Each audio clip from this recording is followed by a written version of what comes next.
Okay, welcome, folks. Special episode of BBCG and Friends, and the man who is the cause of this show is joining me today, Kirk Minihane. Kirk, how are you? Thank you for joining us. Of course, no. As I've said in the show a few times, big fan. I don't think I've missed an episode yet. I might be one behind. I don't know, but yeah, nope. I mean, it's this is why I like when you call into the show. We have a very similar temperament, same interest, so it's yeah. No, I'm really enjoying it. Thank you very much. And by the way, you can call me Bill. Please call me Bill. I don't know. Oh yeah, I don't. Yeah, I guess maybe. All right, sure. All right. So obviously, a lot of these episodes, I start off asking some questions. You've shared a lot on your show, and I wanted to start with the infamous Uncle Steve, who introduced you to Bruce. Well, yeah. Well, sorry, yeah. Well, so I was introduced to Bruce by the radio. So, like, I've said this, when I really started listening was like 82, 83. So I was 8, 9 years old. And I was immediately, because I was so into baseball stats, I heard American Top 40 on the weekend. We would get it. Because when I lived in Billerica, I'd get the New Hampshire station, which actually played on Saturday nights. And then Sunday mornings, I'd get it in the Boston station. And that's where I'd hear all these songs. I like writing down the charts and listing them. But to me, it was like everyone was new because music was new to me. So, Culture Club was new. Thompson Twins were new. Moving Pictures were new. Whoever, Ray Parker was new. And then I heard Dancing in the Dark. And so I was like, oh, this is like a new guy. Like, who is this? Like, something was different in my brain. But I was like, what is this new song? Who is this like brand new young pop star?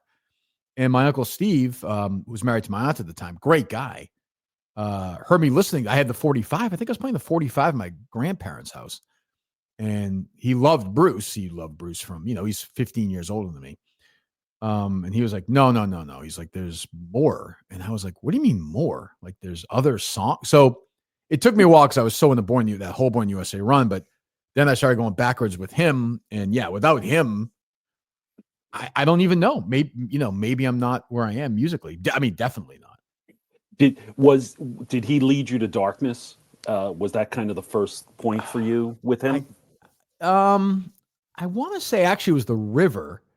And then I kind of started, to jump ahead, like teenage years, like 12, 13, like 86, 87, 88. What was big was, I'm actually looking at it. It's on our wall now. It was the live 75, 85 album. Because all of a sudden I started hearing these songs and I thought, well, what are these songs? Like, what is Adam Raise the Cane? Like, what is Growing Up? What is Thunder? The piano Thunder Road to kick it off. I was like, what in the hell is this? So that was huge too. But yeah, so then I worked my way backwards, and there was really, once I went, I must have played the Born USA. I remember back in the old days, your cassettes would get screwed up, and you have to get new ones or try and fix them. Sure. I probably went through 4 Born USA cassettes and like 3 albums because we had a record store at the Billerica Mall. My mom was good. Like, I'd get like a 45 or 2 every weekend, or once in a while I get an album. And like, I just, gobbled up every 45, Born USA, Dance in the Dark was the first single that came out in like April of 84. Yes. And then My Hometown was the last single, I think. And that was like December 85. So it played forever. And then it rolled right into 75, 85. So it was like how it is with this stuff. It's got to be the perfect timing. And he landed at the right time, Bruce, for me, age-wise, where I was really getting into that stuff. And then to have, Uncle Steve there was perfect. My dad didn't care about Bruce Springsteen. Well, that was going to be one of my questions, because I know he was very much into Les Mis. Yes. Was there any other music that? Oh, I've probably said this. I've probably said this show, but my dad was a huge Roy Orbison fan. You have said that, yes. So my dad then liked that Bruce, when he got big, as you know, Bruce obviously famously maybe his greatest song of all references Orbison, but also was a huge fan. He did the Black and White Night with him, which my dad would watch all the time. And so he liked that Bruce was a big Roy guy. And I loved Roy too. I loved the Wilburys. And I listened to, a lot of, my dad liked, he loved the Righteous Brothers. and Roy Orbison. He liked the big, like the great voices, like he liked those guys. My dad didn't, I don't know if my dad even could name you an Eric Clapton song, or he was not like the Rolling Stones. Didn't really care about the Beatles. He liked that sort of pre-Beatles guys. And then that was kind of it. It was not a huge, you liked ABBA though, and you like Les Mis. I'm starting to wonder if he was gay in retrospect. Maybe he was. But he liked Jesus Christ, I'm blanking. Oh my God. Summer Breeze makes me Seals and Crofts. Seals and Crofts. Yeah. You like them. So he would like yacht rock, I think. You've probably been cruising around to that. So I was on my own. But I did I was saying the other day on the show, we'd drive down to go see my grandmother down the Cape, and Oldies 103, which was the oldie station here, had played the entire time. And I still love that stuff. I could listen to, that stuff all day. I always, in some of the conversations you've had about him, your father, I had in my head that he was a Credence fan. Any truth to that thought? I think he liked it when it came on on there. I found them. That was like that, that era. Like, well, how you're a little older than me, or no? Yeah, I'm 10 years older. Okay, so I had that era where like in high school, you just gobbled up every greatest hits CD and you became a fan of them. Like, is it Chronicle? Is that the Credence one? Chronicle, yes. Yeah. And I just like listened to that for a year straight. Fogerty was just with Bruce last week, right? In yes, in Jersey. Yeah. Like it's incredible in 2025 that Bruce and Fogerty can do like a duet together and still sound pretty good. Like I thought it sounded good. That's where music's still incredible. Like they did that great Rock and Roll Hall of Fame in 2009 together. But I saw Fogerty a couple of times. He opened for Mellencamp at Great Woods. I forget the year, like 04, 05. And he blew Mellencamp away. He sounded great and just came out, played the songs, and you're like, and it was such a short burst for him, with Credence before all that stuff happened. It was hit after hit after hit after hit for an hour and a half. And it was all over the course of like 4 years.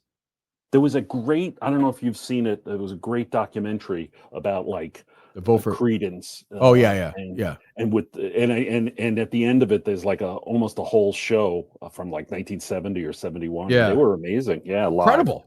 Fogerty's unbelievable. He's like almost very underrated, I think. Yeah. I only got to see Fogerty on the Vote for Change tour. I saw. I went back-to-back nights. I was in Philly, and then we flew out to Cleveland. Okay. And I think he sang "The Promised Land" and Bruce sang that's right. one of I forget what Fogerty song he sang, but they unfortunately I've never seen him beside that. Time is running short. I need to get out. I bet he's touring this summer somewhere. I would go see him still. Yeah. Well, I just saw that the Who announced shows. Yeah, that's again their final tour. I think I've said this on maybe they're the one. Like I recognize that they're great. They're the one band that's never they don't resonate for me at all. I just don't like their sound. I get I'm wrong, but I've just they've never clicked for me. I don't know why.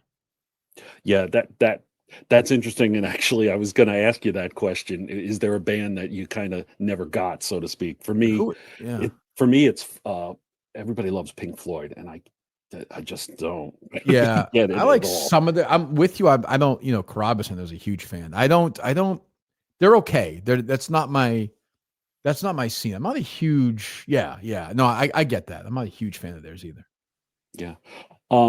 So you were buying, 45s every week. Do you remember the first album you bought or CD? I remember the first album I think I ever got as a gift was the Muppet movie soundtrack.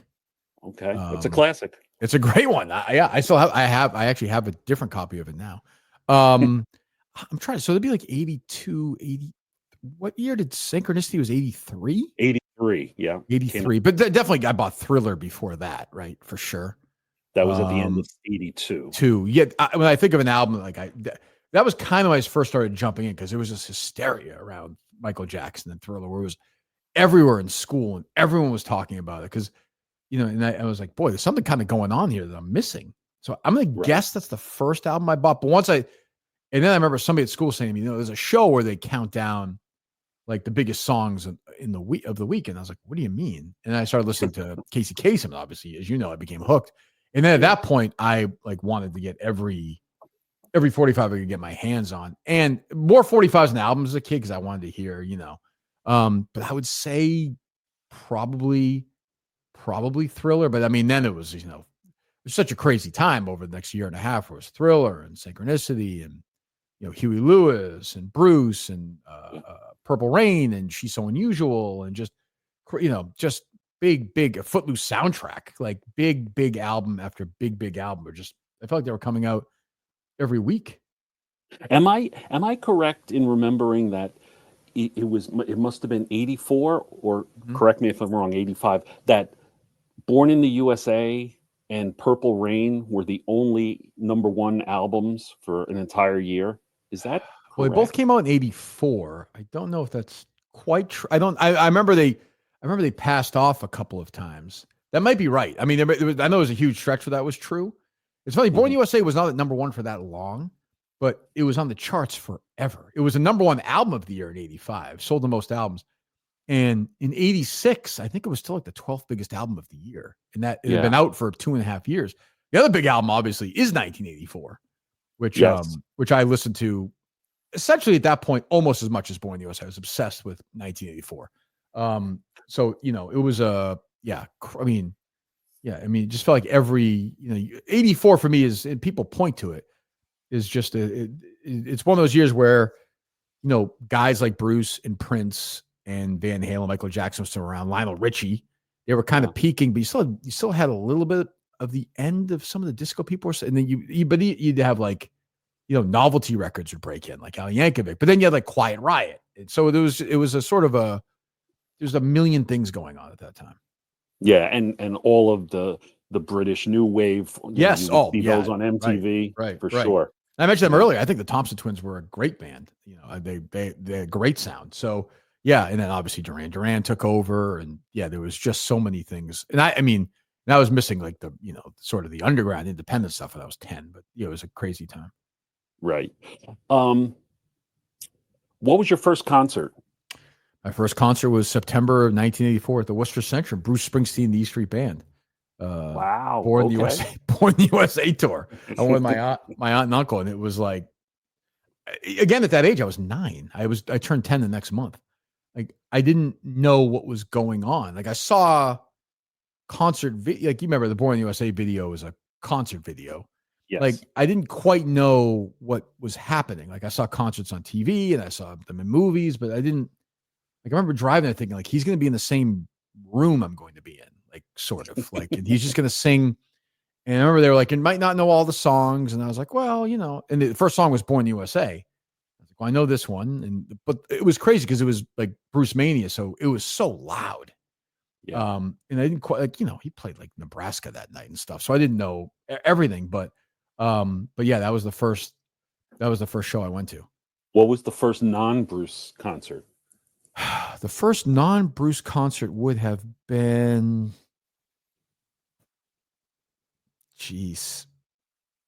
there was a Van Halen in there. So what was the first Van Halen tour with Hagar? I would have been to one before that. Yeah, wouldn't that have been like 86? Yeah. I'll tell you, so I did a couple of, my dad took me to see Roy Orbison at is it the Cape Cod one that like rotates around, or is that the North Shore? Like slowly goes around, like the music circus, those like places. Yeah, I'm not sure. Yeah. He took me to that, and we saw the Righteous Brothers at Hampton Beach, which we just referenced on the show earlier this week because Roth is playing there. So my dad took me to a couple of those because he was trying to, like, which I do appreciate now. I think he did take me to see Don McLean at one point too. So, because he loved another guy, he loved Don McLean, like a classic, like just a singer, He loved his version of Crying, which got him into that. And I saw a bunch of, like, I kind of that like mid, like the sort of late 80s stretch. Like I saw Henley on the end of the Innocence tour. Right. But what's funny though is Billboard. I barely knew that Don Henley was in a band before that. I was like, oh, this is the guy who sings like Boys Summer, the End of the Innocents. Like I didn't even, the Eagles, I kind of knew who they were, but I didn't know. And I saw. Well, if you think about it, when you started looking at the charts and paying they were attention, gone. They were gone. Yeah, they were gone. Didn't know who they were. Like I didn't. Then the greatest hits in high school. Everyone listened to the greatest hits. My aunt took me to see in '89. My aunt took, because now, of course, A Ton of Love. They did take me to A Ton of Love show again back in Worcester. Bruce was in Worcester a lot back then. He opened the tour there, didn't he? He did. Yep, we were at the tour opener in Worcester, and we saw him in Worcester for the Human Touch tour as well. And I saw him in Worcester for the Devils and Dust. But she took me to see Skid Row and Bon Jovi at Great Woods in '89, also, which was a fun show. Right. But for me, it's been predominantly Bruce. But yeah, I wish I had seen. I think I've seen everybody I want to see essentially, though, at least once. I'm sure I'm forgetting somebody I haven't seen. Who have you seen multiple times besides Bruce? Is there anybody? Tom Petty, I saw multiple times. I only saw Bob Seger once. I saw him in Maine he was great. Only saw him. I've seen the Eagles. I've probably seen the Eagles 5 or 6 times. Okay. Enjoyed it. It's another group where it's just like you're just laughing. Like they just hit. They don't change their set list. U2 I've seen a few times. Yeah. Mellencamp I've seen a few times. Dylan once. Me too. And that was enough. Think? It was fine. Like my buddy Jim and I saw him and Willie Nelson at the baseball field where in New Britain. They did the minor league tour, didn't they? Yep. And I didn't. It's funny, like you're in the middle of it, and you're like, and you're like, oh, this is Highway 61. You don't realize like the middle of the song. You're like, oh yeah, okay. Like it was a fun experience. I don't think I'd go again. I know people are crazy for him. But no, yeah, I don't. I've listened to you going to see this. Like I should go see Toto or Christopher Cross. Like, why not? Like, I'd have a good time. Like, I should go. Men at Work. And Men at Work. Yeah, well, I've not seen. And then another big band when I was a kid. That album was huge. What was that? Business as Usual. Huge. Yep. That was a number 1 album for like 15 weeks. So yeah, I should go see more stuff like that, especially, because I don't know. I mean, as well as me, I don't know what the next 5 or 6 years look like for Bruce. I don't know. I ideally in my dream world, he would do one more tour with E Street Band, and then like 2 or 3 years from now, when he's like 77, 78, go and do like one more acoustic tour. Yeah, that to me, that Devils and Dust tour is incredible. A highlight of my watching him live. I just love that tour. I probably saw 5 or 6 shows. I think I saw 8. Yeah. I was at Bridgeport. Bridgeport was a great show. Yeah, All That Heaven Will Allow. Yeah, was played that night, and I had never seen that. Yeah, so that was amazing. He had a great Into the Fire that night too. That was a good show. The Boston shows were filmed. And wasn't he? I think he was drunk. One of the Boston shows. Yeah, that is like a rumor. Yeah, right. He was very loose. I remember my buddy and I got tickets before that show for like $4 for the second show because there were a lot of people. I remember going to Worcester, played the Fever that night at the Devils and Dust tour, and it was a classic where people next to us were like, "What the fuck?" Like, I thought we were gonna get like born to like, what is this concert? Where Bruce is like, "Shut up." Yeah. The Tom Joad tour for me still really stands out though. It was so quiet and so we saw him at the Lowell Memorial Auditorium with like 1,200 people. And he's playing, Highway Patrolman, and you're like, you're like 4 feet away from it. It was crazy. I love those 2 tours. Those are, obviously I love the big shows, but yeah, Devils and Dust was just, as the tour went on too, the set lists were just bananas. Like they were just insane. Yeah. Like I don't. You think he would do that now if he was 77? Do you think the set list would vary that much if he went on? This Broadway thing, I think, is hurt him. Not hurt, but he seems very fixated now. I don't know. Maybe he would. Right. It'll be interesting to see what he starts playing in Europe in a couple of weeks, and to see how much he's going to change from the tour from a couple of years ago. Are you going to any of those or no? No. Same. I'm not doing that. Yeah. So yesterday was May 8th, and you've referenced on the show that May 8th, 2000 was your favorite Springsteen show. Yes. At the Hartford Civic Center, night 2. Yep. Incredible. for me, that's the night that I became a lunatic. Yeah. But prior to that, I loved them. But I would go once a tour. I saw one show from Born in the USA through Jode. I saw one show per tour. Mm-hmm. This night was incredible, and the building exploded when he started playing Darlington County, turned it into Honky Tonk Woman, Yeah. and then went back into Darlington. What's your memory of that night, and why is it your favorite show of all time? First of all, I think Bruce has a sense when he's in like a building that is like a rock and roll building, the old Hartford Civic Center was it was a hot night. It was like a great place for that. So you went in there and there was sort of this, for some reason, this anticipation. And you also know, like, the second night, like, anything's in play. So when the show started, I heard Max doing the intro to Roulette. Yeah. And I was like, is this about to happen? Because he hadn't played it probably since the Tunnel of Love tour. I think it was 88. You're right. Definitely. Because he wasn't playing that during the Lucky Town Human Touch tour. Right. And like, it sounded so great. I was like, we are off to the, and like, if you look at the set list itself that night, it's not like an incredible set list. It's good. Like Brilliant Disguise is in there, but like, it's a pretty standard, wouldn't you say? Like reunion tour set list. Race. You got Racing in the Street. You got Ghost of Tom Joad, which was more of the traditional version at that point. But because the night, you had a lot of like, you had to prove it in the 2 nights thing. But yeah, I still remember the Honky Tonk Woman, like the crowd was, you're right, it was like swaying, like it was like an experience, I had never had at a Bruce show that night. And I just left and I was like, that just was it just sounded so great. The band was, and I've like kind of chasing that show ever since. I've been to some great shows. I mean, I never, very rarely have I left a Bruce show thinking like I didn't quite, very, very rarely, but I've been chasing that feeling really ever since. And I mean, look, he's going to be, he'll be 76 in a few months. So but you never know. Like, I think a lot of people who went to the show in Jersey a few months ago felt like were an all-time great Bruce show. Yeah. So, I mean, I was at the one in was it Mohegan? Was that where I was last year for the Bruce show? Yeah. It was a good show. It was a good show, but I wasn't, but there's a reason why one show has to be better than the others. In terms of a Springsteen E Street Band show, that would be number one for me. Yeah. Number one.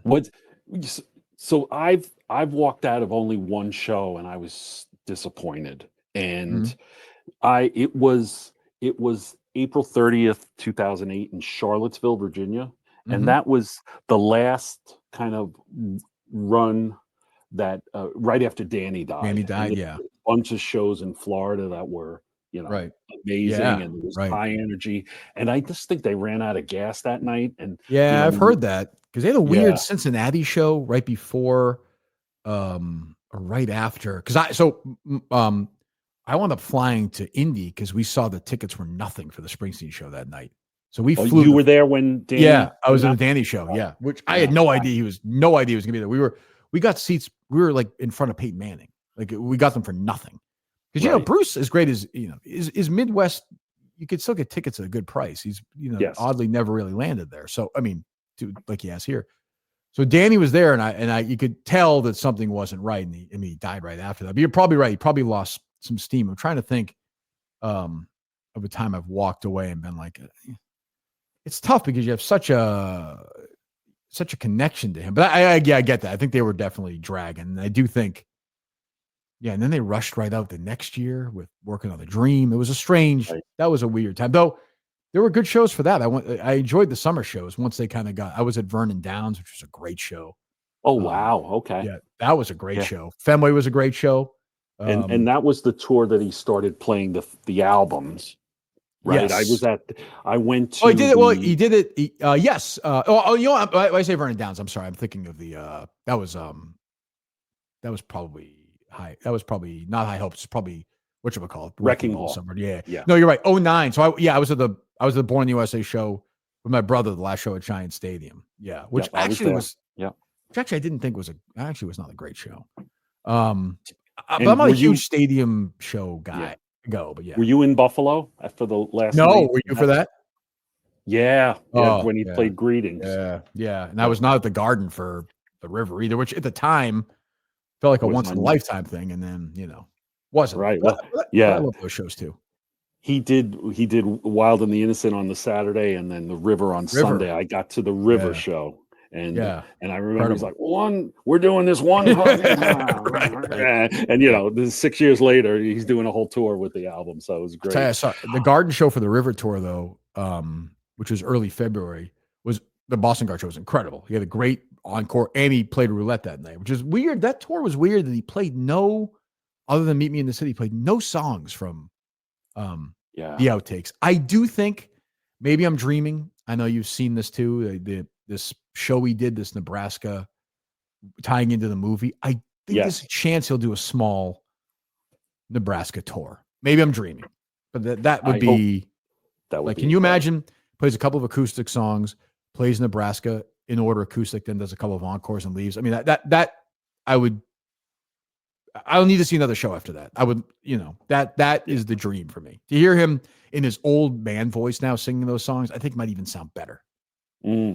Yeah. And if there's some sort of, if they release that film show and I've DM'd you, Electric Nebraska, right? Let's get that out. Yeah. Let's do it. Do you ticking? I've seen different reports. Some say he did this with a small band, and then some say he did it acoustically by himself.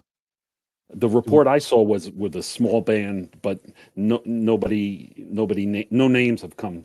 In terms of who that band is. I mean, it's incredible. It's also crazy. Like, I mean, this was after the River, before Born in the USA. This is funny. He released that album and said, "I'm not touring behind that," because I think there would have been, obviously in '80. You would know better than me at that point. In '82, there would have been a huge demand for that. The River was Hungry Heart was such a big hit, first top 10 album. Hit. Yeah. And if he had kept going, you would have thought it would have been a big tour too. But to put that out is such a curveball, for sure. So I got one more question, and I'll let you go. And I truly appreciate this. Of course. Is there an artist from the 21st century that you enjoy, own an album or a CD from? It's so bad. This is so bad. It's such a knock on me. I'm not proud of this. The 21st century. Yes. An artist who began their career in the 21st century. Yes, sir. I do own a Boy with Uke album. Harry got one. I don't know if I'm a fan of his necessarily. He's a talented guy. I think he's eligible for the Rock and Roll Hall of Fame in 2048. I can't wait for that. Yeah. I have not bought an album or any piece of music from anybody who's no, I don't, unless I'm forgetting somebody. No, I mean, who am I? People always say to me, and I hear you say this too on the show, like, oh, this person would remind you of, like, my buddies will say this to me, like, oh, this guy, especially these country guys, like, oh, they'll remind you of Bruce. They'll remind you. Then I hear them, I'm like, well, yeah, but I would just rather hear Bruce. I don't know. Like, like, sure. Like, he kind of sounds like Bruce, but why wouldn't I, like, I would rather listen to, like, Stray Bullet or something. I don't know. Who am I missing? Like, if you like said to me, all right, Kirk, you're going on like a 3-hour drive. I have to listen to somebody for, like, who would it be? All right. I would recommend to you a band called The Hold Steady. Yeah. You've mentioned. I mean, Bruce likes them. Bruce likes them. Yeah. They're very similar to the Replacements. It's a lot of guitars. It's a lot of keyboards. Right. Craig Finn is the songwriter and singer. He does a lot of this talk singing. So you might find that annoying at first, but very guitar driven, very piano driven. Yeah. And I would point you to their third record, which is called Boys and Girls in America. Boys and Girls in America.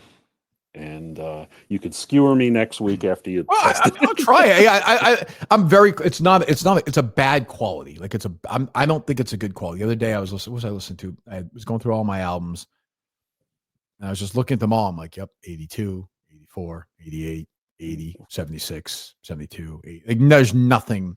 And I'm not like I say with the NBA. I'm not saying that like they're great musicians out there, but the core stuff for me is just always going to be. Like if you say new music to me, I think like The Rising.